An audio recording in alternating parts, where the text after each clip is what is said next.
We are now going to part 2 of the Idaho State Penitentiary, just to give y'all a look of the building. Also, you notice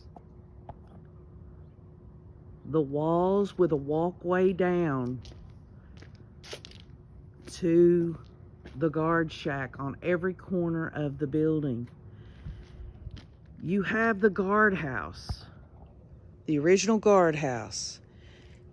You have the bishop's house, and at the end of that house on the end was the warden's home. As you can see here, you have the woman's ward. It's definitely not a church ward here, y'all.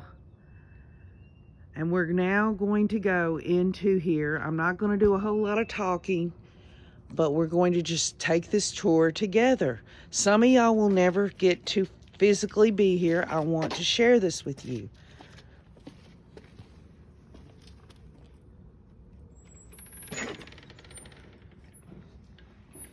As you can plainly see, these are the gates of the front of the building. You see also the bars.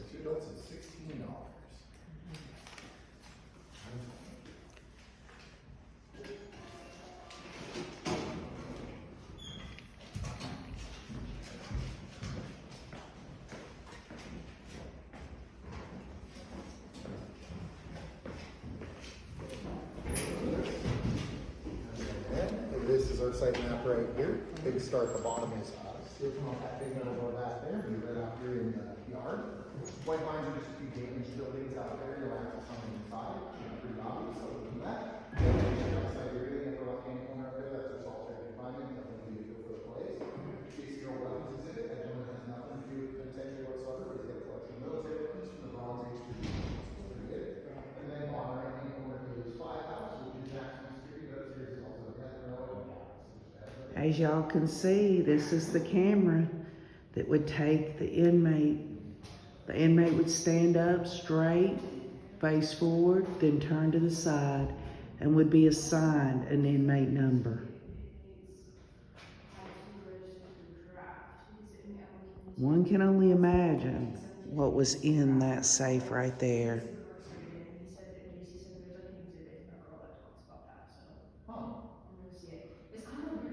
And the desk where they took the fingerprints. Was sentenced to, it's like 10, 12 years or something for a second-degree murder in 1915. But then in 1970, he was transferred back to American Falls. They did another trial, and his sentence was switched to manslaughter. And it was when he was back in American Falls, that's when his draft record is. So it's like a brief, well, then he came back here and got it to whatever. So like a brief It period. must have been right in between. Yeah. Because they didn't prisoners. But Okay, so I'm interested, because it's like he was never out of, he went from here straight to the county jail. And, This was called the control center. Large keys like this was once locked. Unlocked the cell house doors. And look at all the keys. Let me get this. Keys on the wall.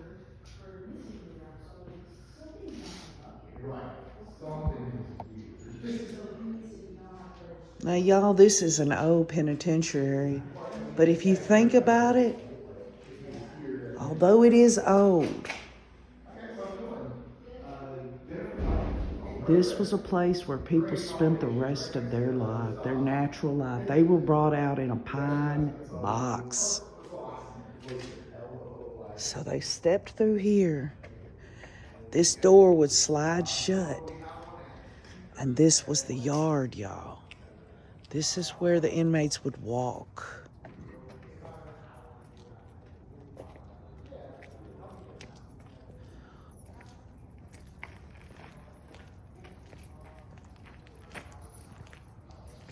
You know, it would be so interesting to be able to take a tour of the actual prison that Chad and Lori Daybell will be living in the rest of their days. What did you say, Wayne? That there was the chow hall. This was the chow hall. Wayne's going to help me through this. As you'll notice at the top there, you see the windows at the top from a distance. You'd think that just looks normal, but behind that pane glass is bars. One can only wonder what they were seeing as they looked out those windows.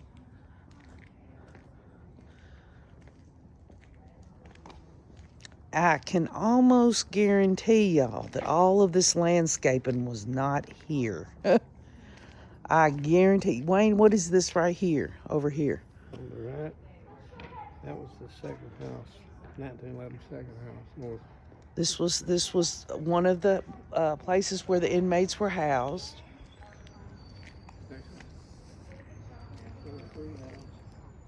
Okay, what's this, Wayne?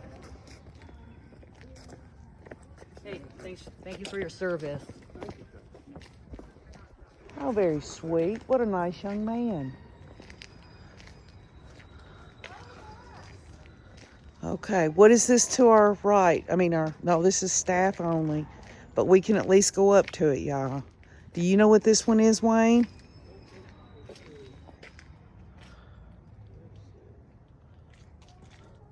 Y'all can imagine how many inmates. That right there is a chimney in the wall there. Like the shirt factory building and loafing room. This was the shirt factory, the loafing room, Laundry. and laundry. That's what it looks like. Just think of what activities Miss Lori is going to be. This was the dining hall right here. Right here, straight ahead, dining hall, a bakery, plunge bath, and storerooms are located in the basement, while the kitchen and dining hall took up the ground floor. Y'all, look at the bars on the windows. And as you can see, below it was the basement.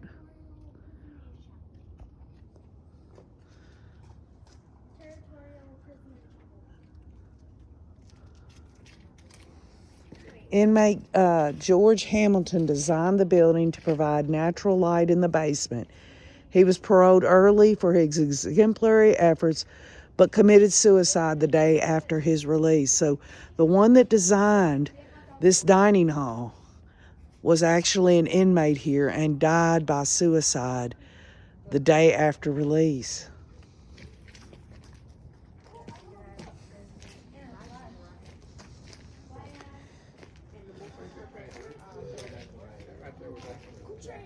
It was what? Chapel. The chapel? Mm-hmm. So that one was actually the chapel. Wayne got that on the map, got it a little mixed up. Sorry, y'all. Rose Garden began as a vegetable garden by an inmate. This area was the site of 6 executions by hanging, y'all. This right in here, 6 people were executed here. In this, they call it the Rose Garden.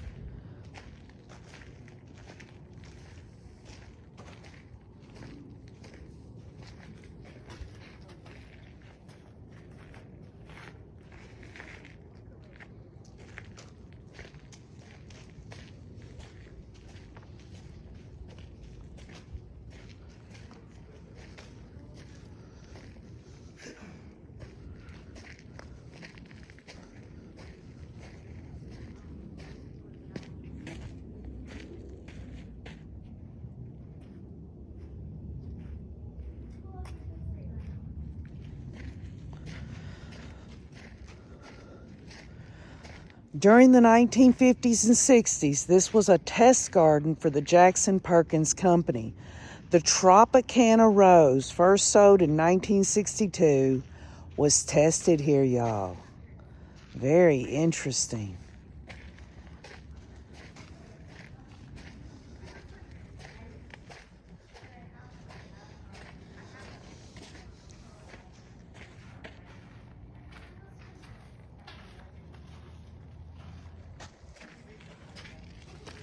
The guard towers.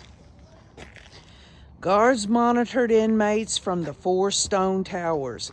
They're numbered counterclockwise beginning in the northwest corner. This is Tower 4. And if you follow the wall all the way down to the other end, y'all, you'll see it. There's one there on the very end of this wall in the corner. You look over here, here's one over here, and then obviously on the far corner.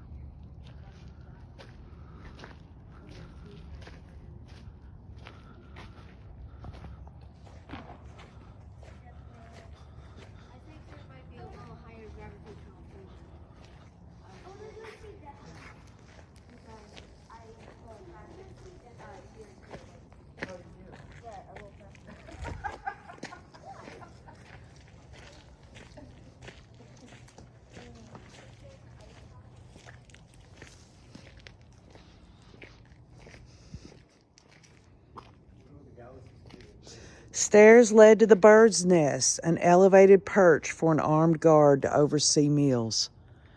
So you even have guards watching the inmates as they eat. You know, they were, and when we left in part 1, we talked about the visitors room and how they updated it for more inclusiveness, basically, instead of going through a wall with glass partitions. People were watched in the visitation room, they were watched in the dining hall, and they were watched in every aspect of their existence.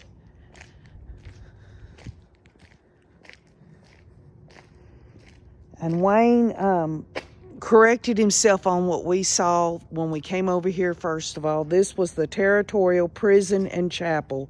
Completed in 1870, this building served as the territorial prison by the federal government before statehood. Renovated in the 1940s, it was served as a chapel until its destruction in March of 1973 riot. There was a riot here, y'all.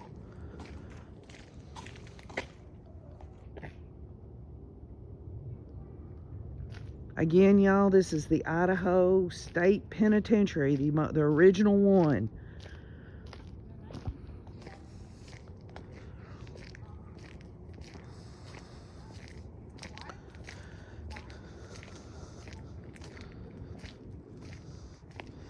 We are now going to go in here, y'all, and we are going to see, Wayne, what is this? House number 2.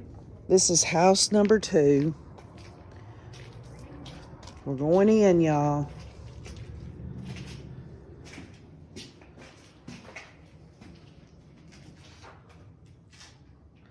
Could you imagine having to live here?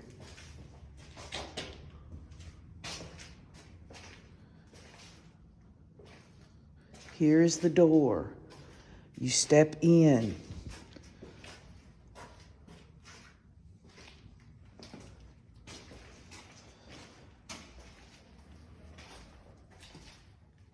You notice there are rooms upstairs. All the way up, y'all. There's 4 levels of cells.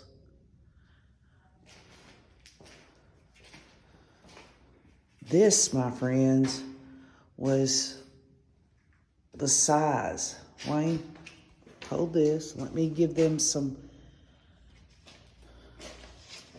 context here. These cells are very, very small, y'all. And they are almost the same size as the ones they have in modern day prisons. You had 2 bunks. I'm 5'4". 6? Yeah, about 7 foot tall. 7 foot tall, about 4 foot wide. Wonder if Chad and Lori will be top bunk or bottom bunk when they go to prison. You see here, this was the radiator that kept them warm. You think this huge room stayed nice and warm? You had all these prisoners with the body heat keeping them warm.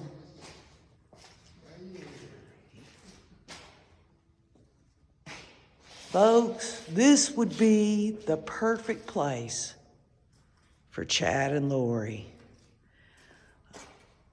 Stay tuned for part 3.